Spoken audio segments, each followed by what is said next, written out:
Hey, boo, hey, how are you? Come on in. Thank you for joining us today. I'm so glad you're here. We're going to have so much fun. I'm really, really excited about today.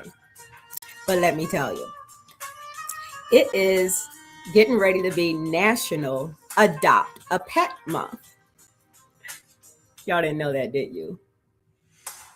But if you are looking for a pet, this is the time to go and look because places everywhere are going to be having different events. And there's a website you can go to that you can see who's going to be available. They already have names, but you can change their names if you want to. But some of the names are super duper cute and it makes you even want them more. But you can go to National Adopt a Shelter.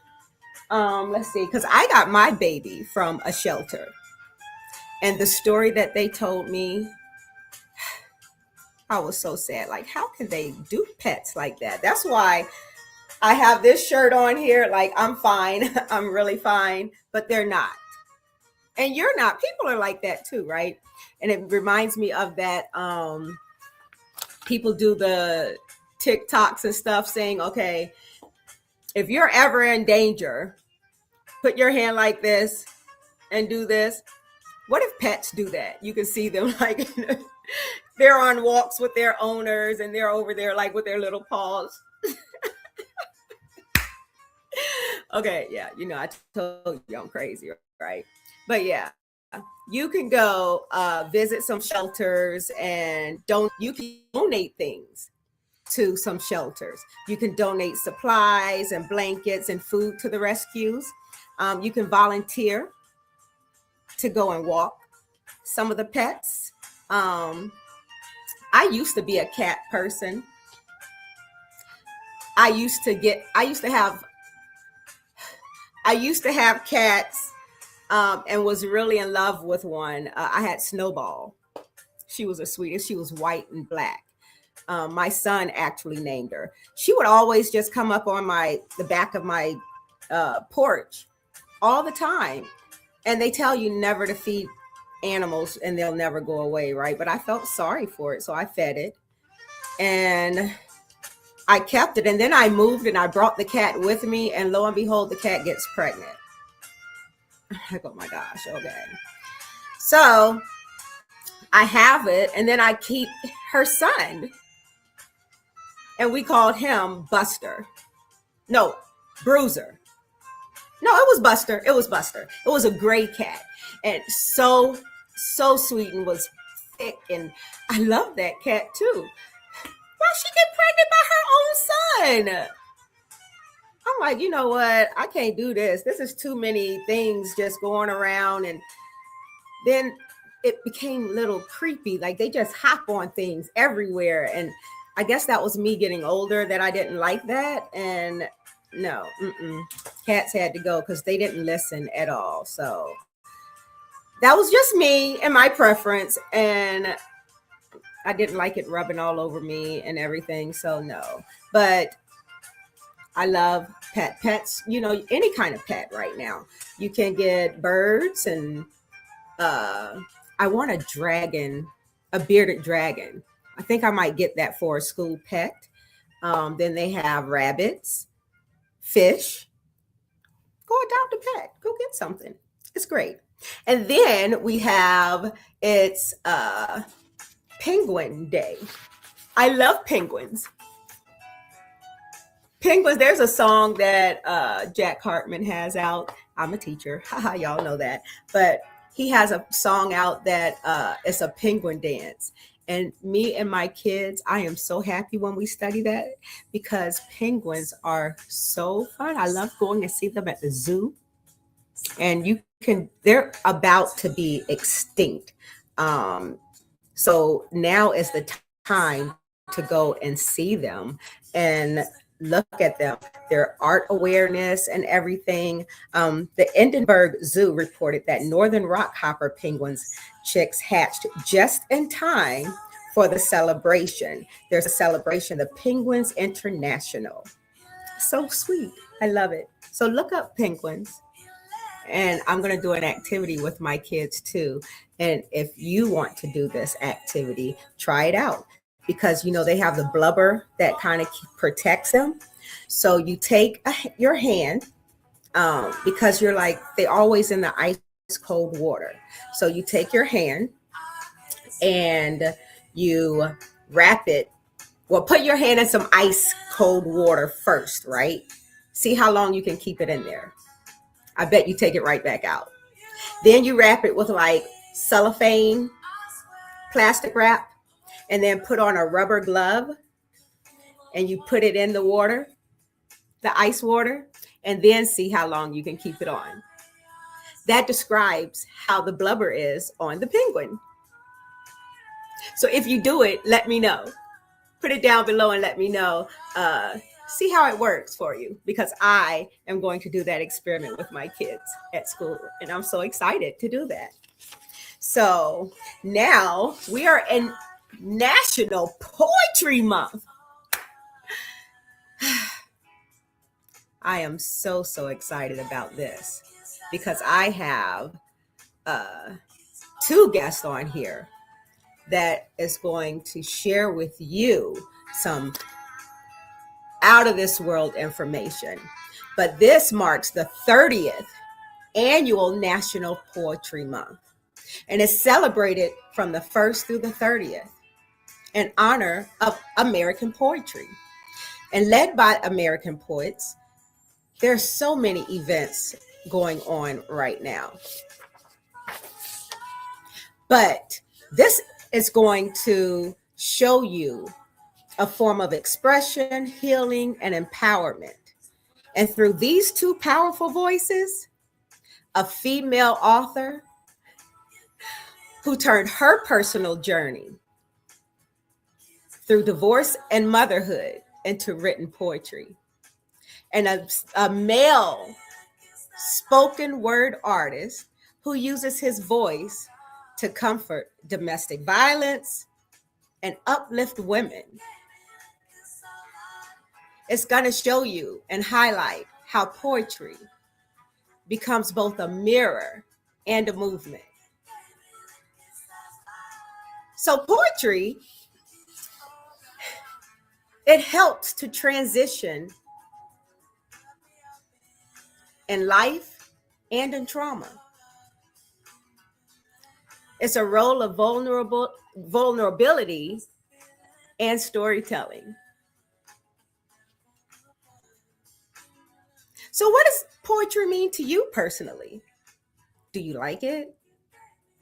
Do you get into it? Is it something that does it move you? How does it move you? And do you believe that poetry is for the writer, the listener, or both?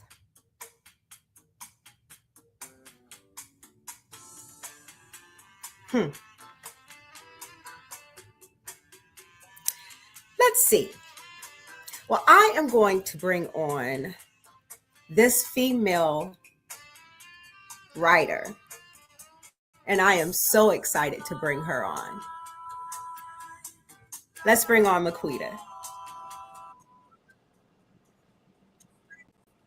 Hello, Maquita. How are you? Fine. How are you? Good. So tell me, what inspired you to write your book of poems? So my son was probably maybe a year, and like with postpartum and going through a divorce, I felt like I needed to grab onto something. Like I needed something. So I started writing poems. Probably around, that was like my 30th birthday. I was trying to do like 30 poems by my 30th birthday. And I did 35. So I was pretty proud of myself. And I was like, okay, cool. And the poem just kept coming without me having to set any kind of goal. They just kept flowing just out of me. And I was just like, oh, wow. Okay. So I would save them all to my phone. But this was in like 2017. And I didn't publish it until 2 years ago. That was because I kept procrastinating, telling myself I was going to get it done, and I didn't. So then I reached out to Nia the poet. One of my friends that I grew up with put me on with one of her line sisters, and she helped me self-publish my book, and she also proofed it for me. And I appreciated her for all of that because it was a process. But even with copywriting, just to make sure my stuff was mine, and then being able to share it with people, it was like, okay, cool, got it. But I definitely appreciate Nia for like the holding my hand because I didn't Yeah. tell anybody, and then I just posted it one day. Yeah. I remember when that came out. I was like, she what? Huh? Right. Yeah. But that was really good. So, how did your experience with divorce influence your writing? It was the separation portion. So there was like with divorce, there's sadness, there's some good parts to it too, but like divorce, it was just something I wasn't expecting because when you get married, you don't always expect to get divorced, but stuff happens and you have to figure out how to get through things. You have to That's figure out true. what's going to get you through it, That's true. and this is what got me through it. Yeah. Yeah. I'm in a group now, and they just suggested for us to watch Divorced Sisters It's on on. Paramount. Listen, I've been catching Yes, up. on Paramount. And so I'm like, oh, okay, let's watch that because, it is hard to go through. It is. When you're by yourself and, because no one expects to get divorced, men Right. or women, Right. and I think there needs to be a group for men and women. So, Absolutely. yes, it's hard for everyone. So, how has poetry evolved in today's culture? I It's feel as definitely though not Romeo and Juliet. oh no, but I feel like even with it's in music, it's in because music I feel like is a love language. So I feel like also poetry is its own love language as well. Whether you speak it, you write it, some people in different ways. So I feel like it's up to you like what you can do. But I feel as though poetry in the biggest form of music is what reaches most people because it's universal I like that. Yeah, because it's on social media. everywhere. It's catchy. It's really catchy. And why do you think poetry remains relevant across all generations? Because it catches me, and I'm not going to tell my age, but I'm saying I'm much older than you. Just saying. I know. I remember we went to the same high school.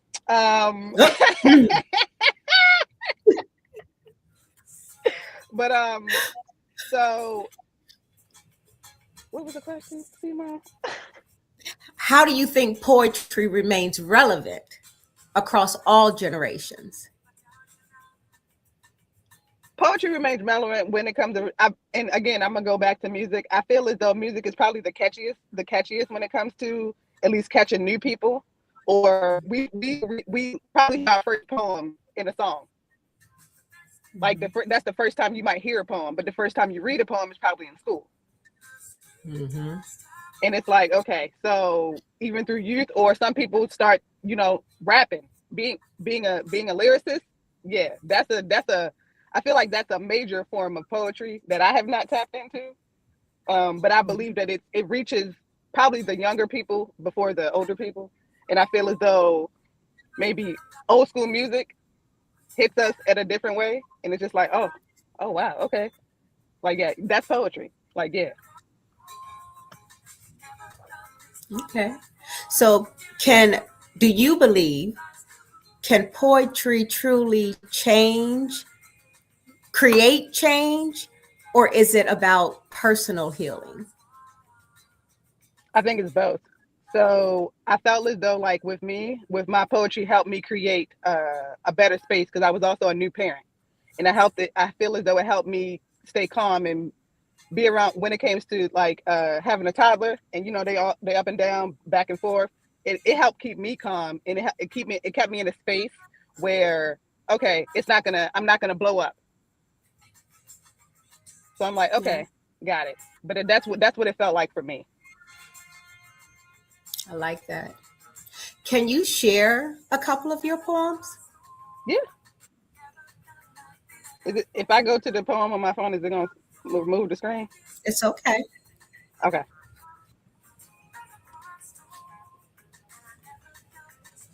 So one of my favorites is the title. It's entitled "I Love You," and it's your presence is euphoric, a high I never want to end. The butterflies you give me have yet begun to descend. I'm enamored with all parts of you, each of your perfect imperfections. That smile, gosh almighty, is enough to brighten the darkest of days. But you already knew this. That's why it's so hard to tell you no. You are a breath of fresh air on a beautiful fall morning. Waking up next to you has become something I love. This is this is me saying I love you if you can't tell from my writings above.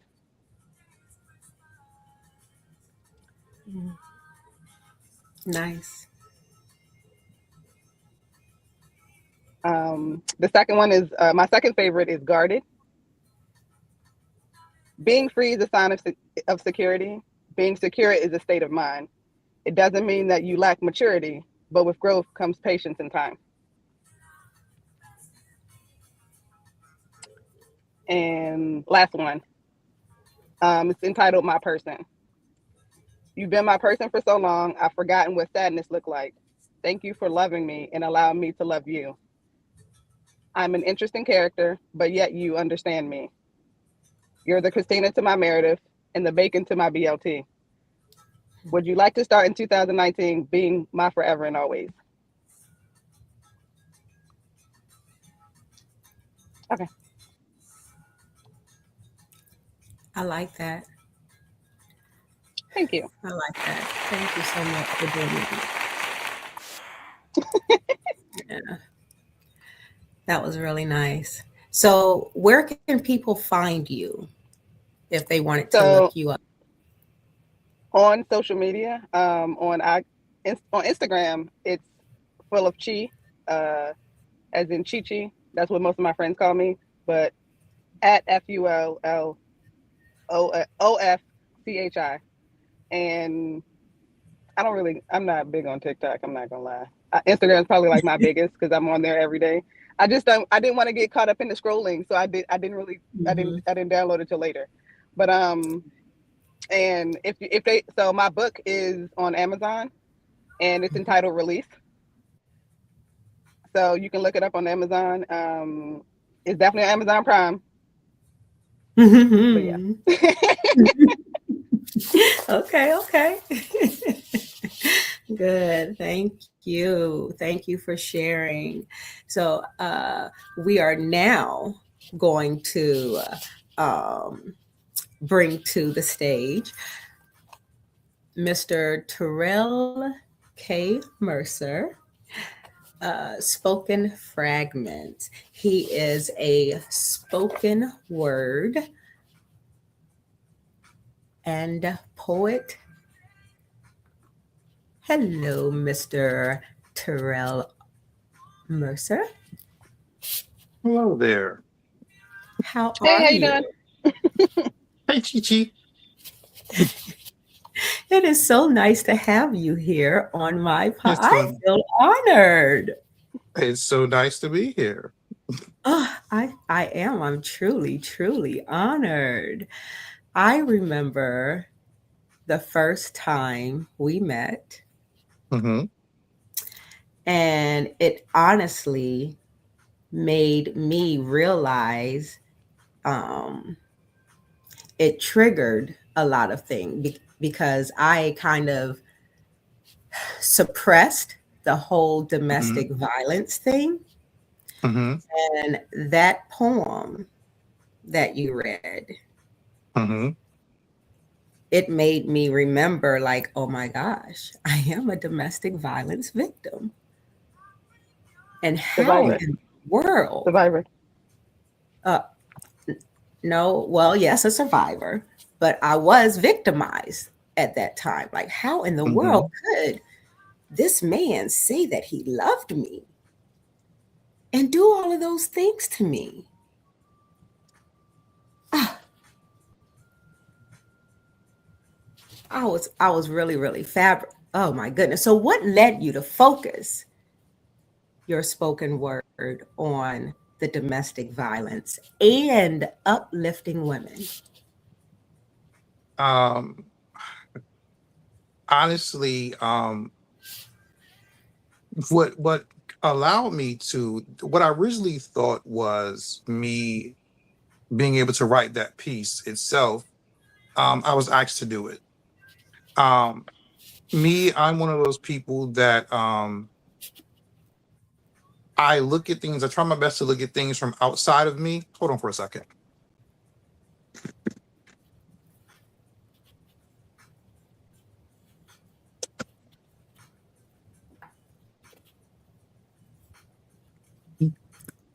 Okay, I'm back. Had a Yes. disturbance. I look at things outside of me a lot. And sometimes even I'm wondering where something comes from. But just like you, I had to realize there were some things I was suppressing. And I'm one of those 1 in 7 men who are survivors of domestic abuse. But when I wrote that piece, I hadn't even thought about it.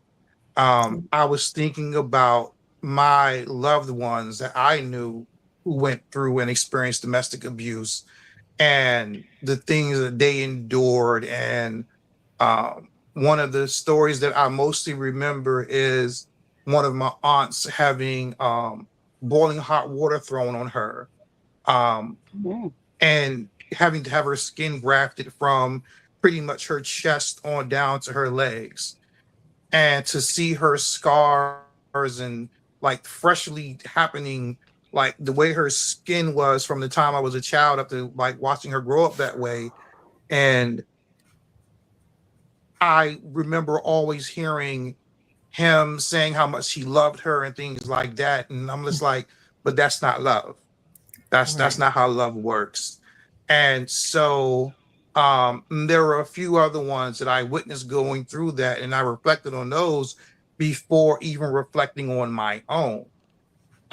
Because sometimes we have a habit of downplaying what happened to ourselves, because we're like, you know how we do oppression Olympics, where like, okay, they really went through abuse. What I went through, that wasn't abuse, you know, like, and sometimes we do that to make ourselves feel comfortable. We do that sometimes.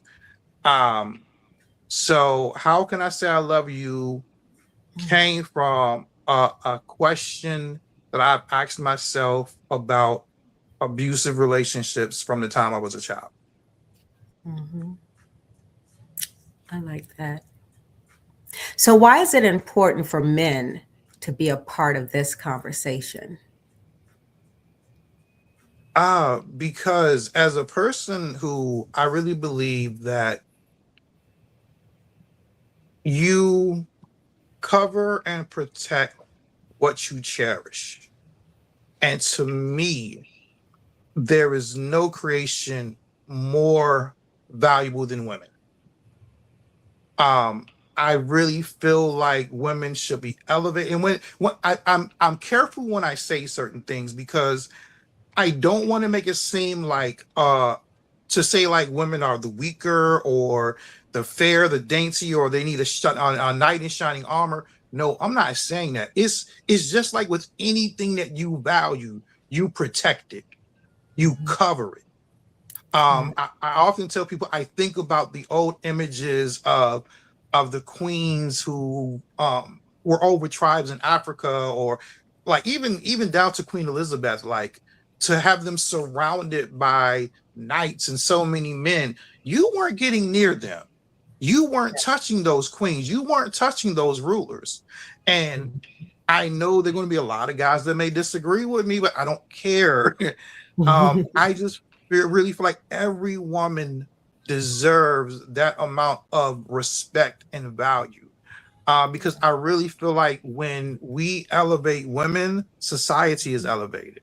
When Yes. women are protected and covered, it's the same thing with each generation. We'll be much better off. So, um, That's why I really target and the thing about it is not even intentional. It just pours out that way.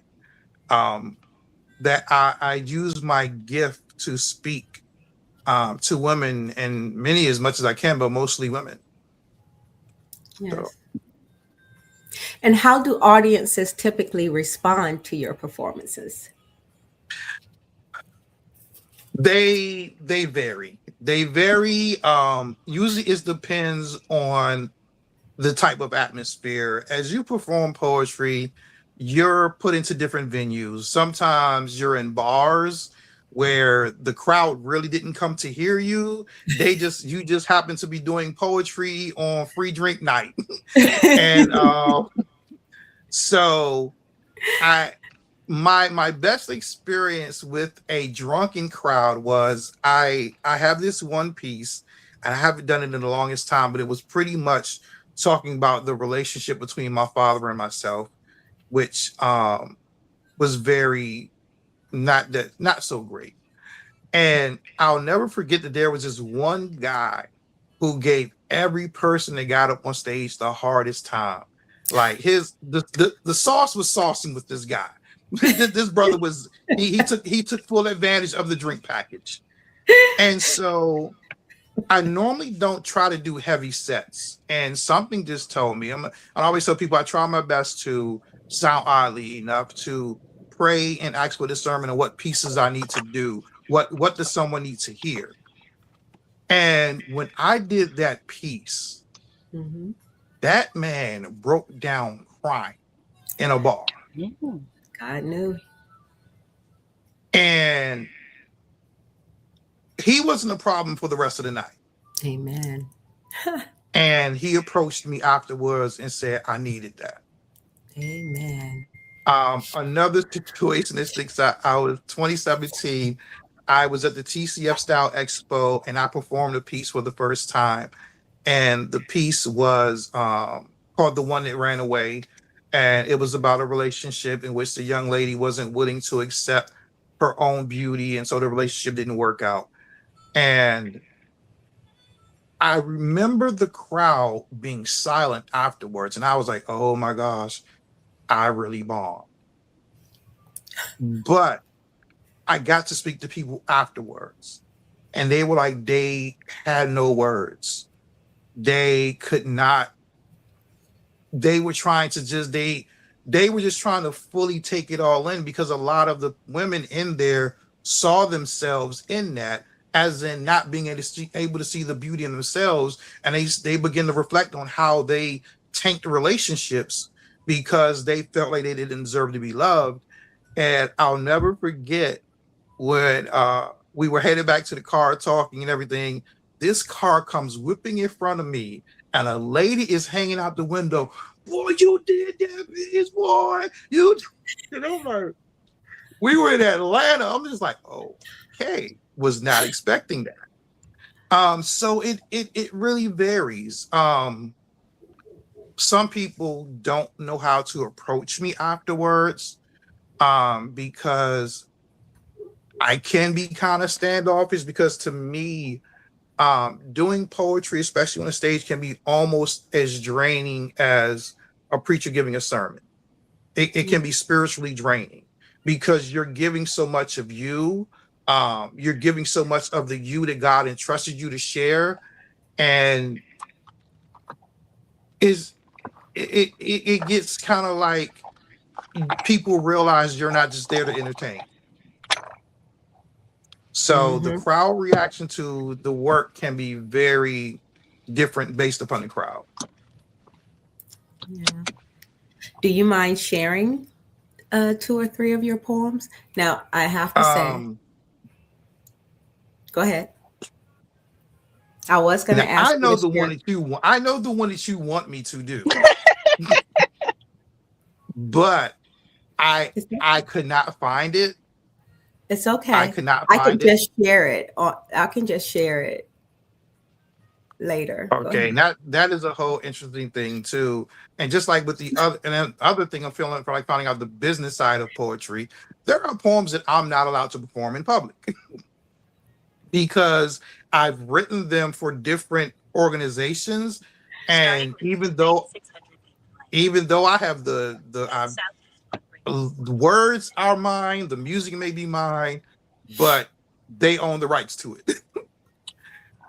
So that can happen because that's like one of the business aspects of it. And a lot of poets don't know that. And I think about when Monique was about to sign her deal with Netflix, and they told her one of the parts of the deal was certain poems certain things in her set she could not do at other shows because she was under contract for those specific specific jokes for Netflix. And I'm starting to find it out in doing poetry. It's very, very interesting. But what shall I do first? I try to look for stuff to do. A lot of times I do a lot of performance pieces, so I'm usually better off doing pieces off the top of my head.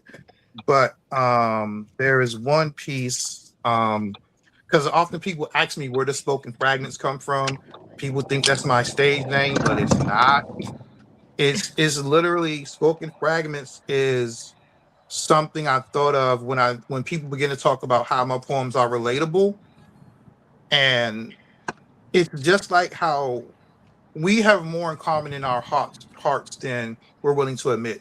So that's why poetry is so relatable to so many people. Like, even if my level of experience might not have been the same as someone else's, it's still an experience that we share.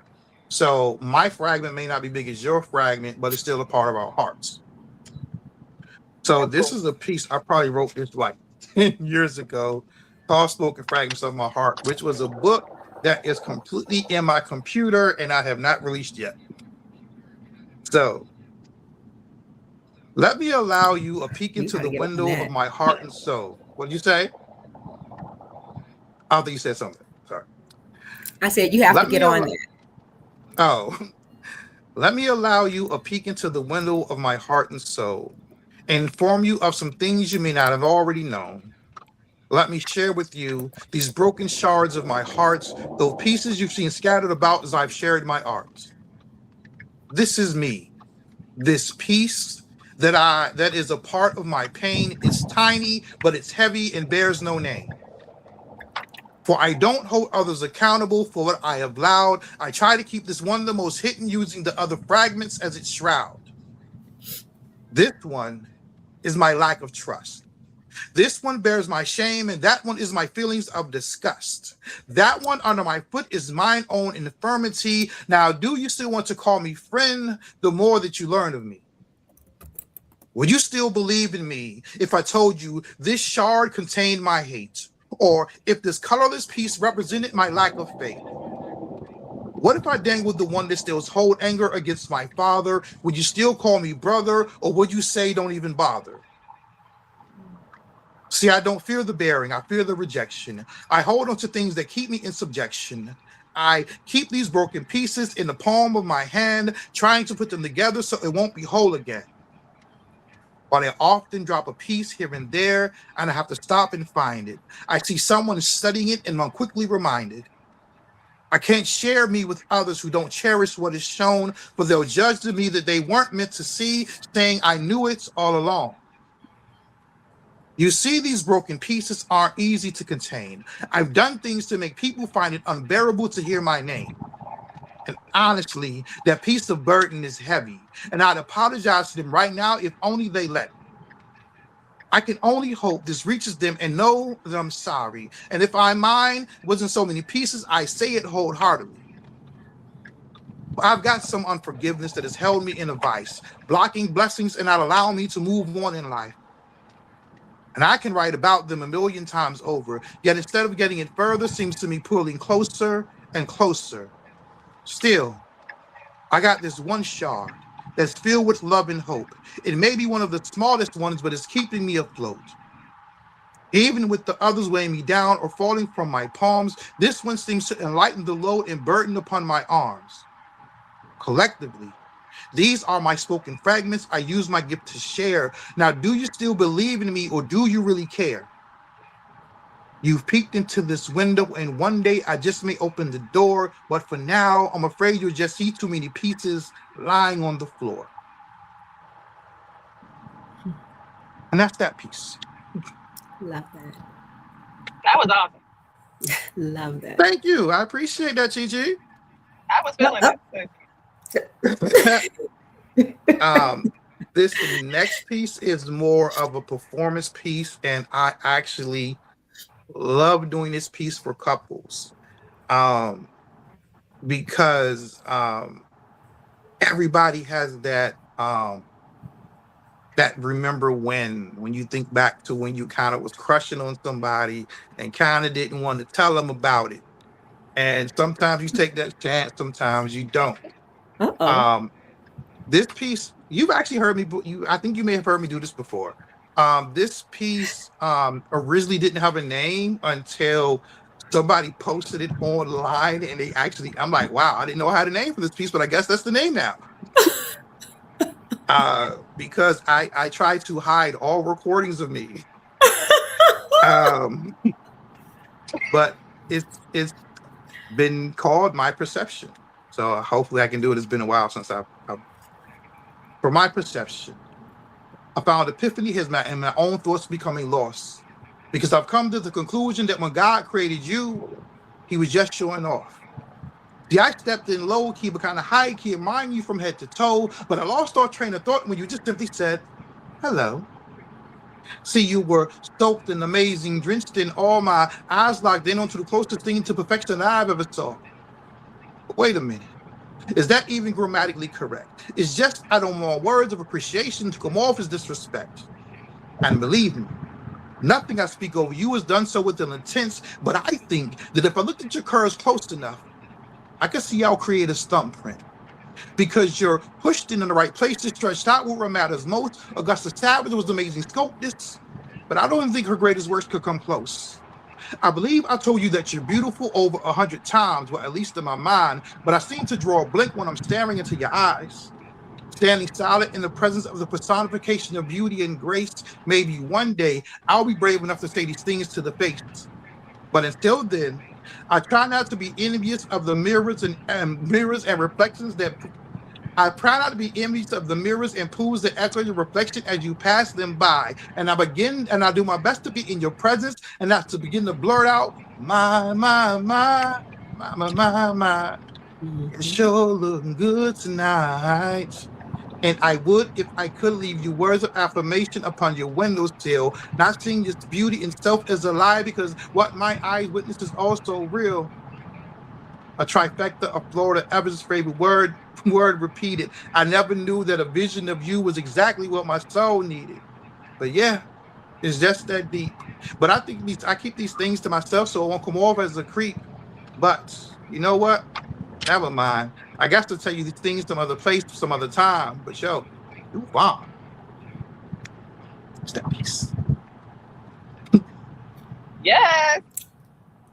Come on, my. Is that right now? Yes. My. Okay, so Funny. where can they find you, Mr. Social media. I tell people put in the hashtag spoken fragments, one word. I am on Spotify, YouTube Music. Put in my government name, Terrell K. Mercer, which is often, that's a whole nother funny thing. I didn't know for the longest time that Langston Hughes' full name was James Mercer Langston Hughes. Oh.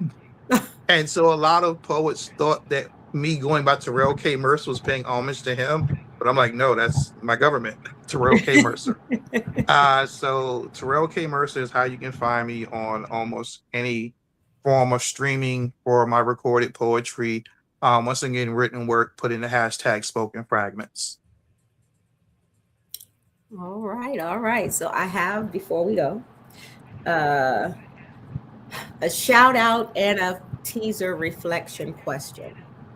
Okay. So we were in my classroom on Friday, yesterday, And one of my high school students was talking to my class, and she say, "So my birthday is on Monday, and I'm going to be 17. So happy birthday, sweetheart. Happy birthday on Monday. Shout out to you." But I said, 17? I said, oh my gosh, what was 17 like? 17. If you could go back to 17, Mhm. what would you tell yourself, or what would you do differently? Who wants to go first? Mm-hmm. Uh-oh, was that you, Miss Kennedy? I guess it was. I guess it was. Okay. I don't know if I changed anything. I loved high school, and I graduated when I was 17, and then I went to ODU.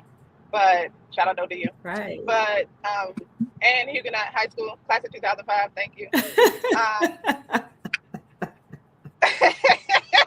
But like I was a bookworm, and I enjoyed school. Like my life I didn't have a bad life. I'm very grateful and blessed for the life that I have.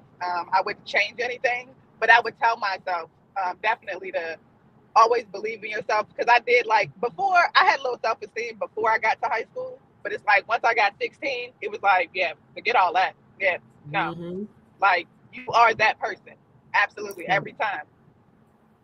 So yeah. Absolutely. Yeah.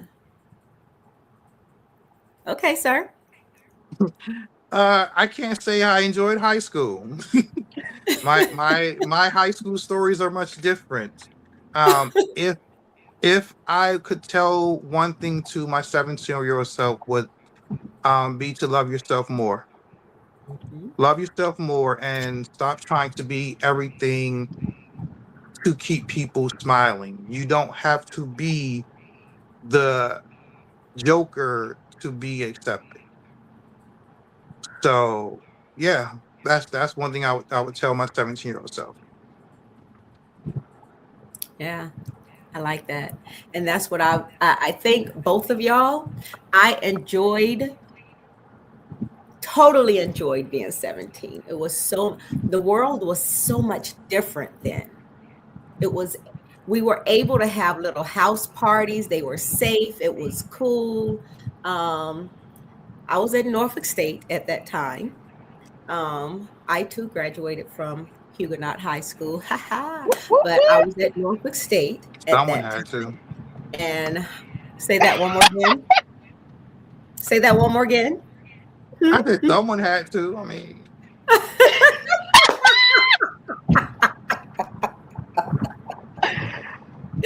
But it was fun. But I would tell myself to love myself more. You don't have to do things to fit in. mhm. It's okay to have fun, but you don't have to just be your authentic self and love yourself, and you'll go far in life.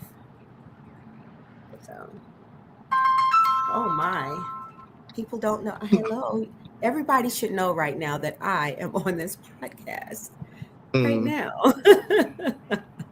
She You're a busy. She celebrity. can't answer that. Oh, and would poetry have fit into your 17-year-old self at that time? Or did it and you didn't know? No, I started I'm gonna tell writing. you I now. started writing I at a young hated age, English. so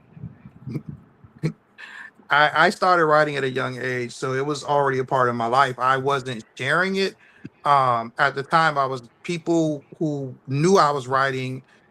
They were like, "Well, maybe you should rap." So around that time, I actually was a rapper. So, but I was still writing poetry.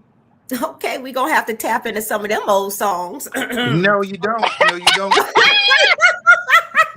No, no. It's funny They said because no, you don't.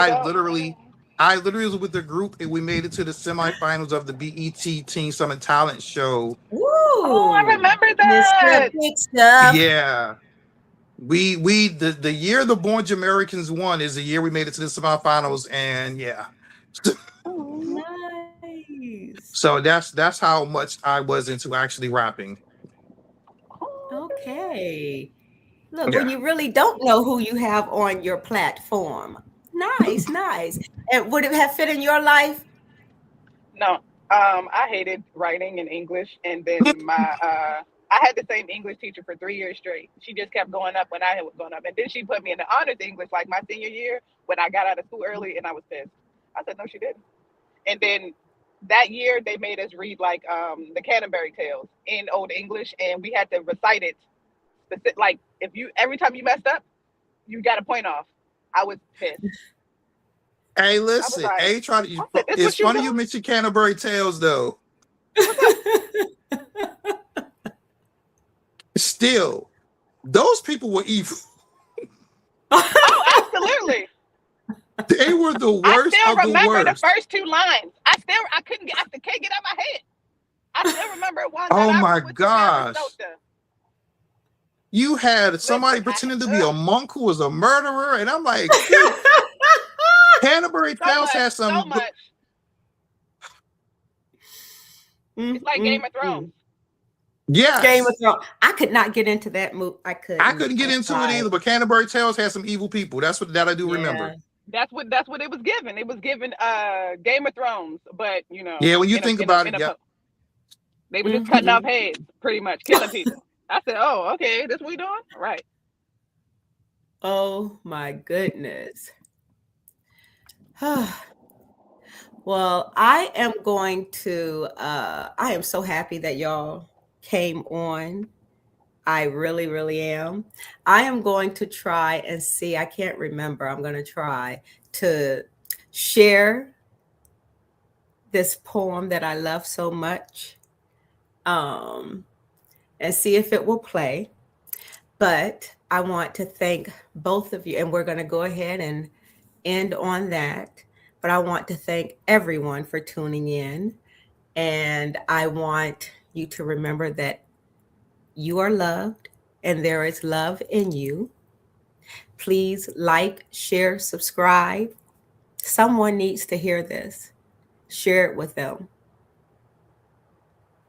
And you like, come back so that you can hear more. All right, let's see if I can remember how I do this here. Nope, that's not what I want. I did that the last time. See, when I was at my son's house, this worked just fine, right? And I just don't remember how to do it. I don't. Oh, okay. I think I got it. You can do it. I just gotta open it. It says open. It's not. Are you there? Can you see it? Can you? What's up? Can you see it? Yeah. What is it? Okay. Is it a link or? So I I'm can't. waiting. So it's small on my phone, but I can't see. I see that there's something there, but I don't know exactly what it is. That's where I'm at. All right, it should be playing. Okay. It's playing now.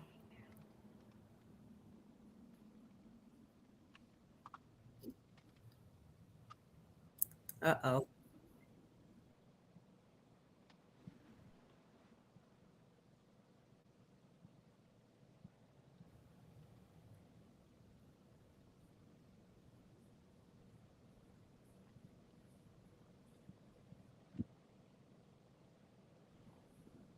Excuse me.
I think I know what the problem is.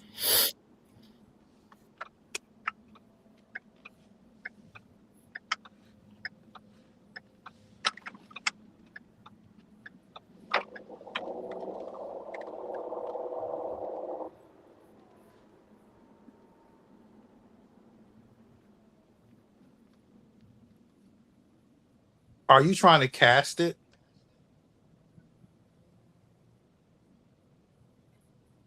Is it not there? No, it's. I think it goes back because I think I had this problem before, and it goes back to the version of the file he sent me, and it can't be cast Was because it of the way not he there? did. No, No. it's there. We see It's it. there. Can't hear anything. And I Huh? think he might have done it where it can't be cast. You can't hear it? No. No. Oh. Okay. We thought you knew. That's why we were silent. Yeah, We thought you were trying to fix it. Sorry. that's what I thought too. That's No. why I was silent. I didn't want to interrupt. Sorry. I really did think. But yeah, he may have got it where it No. can't be Then cast. I will. How do I stop sharing? Oh, well, that's okay. I can share it later because I don't know how to stop sharing. How do I stop sharing? Oh, right here. Here, remove. Okay. I think I know. I think I'm gonna figure out All a way right. around it So though. I'm gonna have to share that later. Yes. So I'm so sad that you could not see that, but that's okay. That took what, 3 minutes away from here, and I apologize. I thought it was It's okay. being heard. And I was really into it too. I was listening. I was getting it. I was just back in time. I was, whew. I'm going to share it and share it that's my why. Yeah. That got me through a lot. It triggered a lot, but it got me through a lot. It made me heal the way I needed to. So I thank y'all again for being my guest today. Thank you for having me. Absolutely. I appreciate you inviting. Yes. That made me feel good because just want to let you know this is the first time I ever read my poems to anybody. So yeah. You gotta start going to open And mics, you did GT. Nope. wonderful. I knew you were gonna Yes, say that. do it. No. Do it. No, I'm no. serious, I'll come do to it. watch you. No. I got you. I come watch you. But you know they have some online also, right? They have some online. Nobody has to even see your face. I'm not there yet. I'm not there. Okay. Start off at Clubhouse. There are open mics on Yeah. Clubhouse where people just hear you. They can't even see your face. Okay. I'll think about it. Look 'em up. Yes. Just take one step. Yeah. Yes. Okay. Yes. All right. Have a wonderful, wonderful day. You too. Thank you. All right. Thank you again.